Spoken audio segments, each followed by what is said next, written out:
বরকত। আমি কি জানি? ও না, আপনি জানেন না শাওন ভাইয়া, কালকে তোমার গিয়া শান্ত এসেছিল। বন্ধন কি আজকে ঘুমিয়ে পড়েছে? না, ঘুমায়নি, ও সজাগ আছে, মোবাইল দেখতেছে, আমার এখানে নেই। কালকে তোমার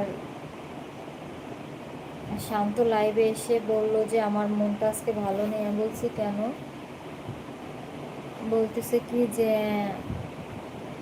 বাসার কারোর সঙ্গে আমার কথা হয়নি আপু, আমার মনটা অনেক খারাপ।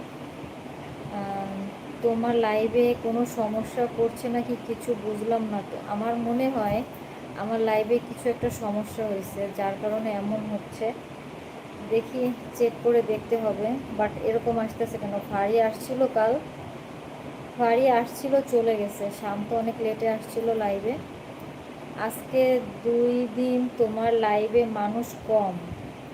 হ্যাঁ, সেটাই তো বুঝলাম না ভাইয়া। যাই হোক, একটু চেক করতে হবে। আরফুজ লাভিং প্রিন্সেস, ও আচ্ছা। বিদাজেস কি লেখছেন এই লোকটা বুঝি না। তার শাওন যার মাধ্যমে আর কি ও কাতারে গিয়েছে, সেই লোকটা ওর কোনো খোঁজ খবর রাখে না। তারপরে 3 দিন যাবত লোকটার সঙ্গে কোনো দেখা হয় না। তারপরে গতকালকেও সারাদিন অনেক কাজ করছে, বাট কোনো খেতেই পায়নি। সারাদিনও কোনো খাবার দেওয়া হয়নি ওকে। 8 ঘন্টা নাকি শুধু পানি খেয়েই ছিল।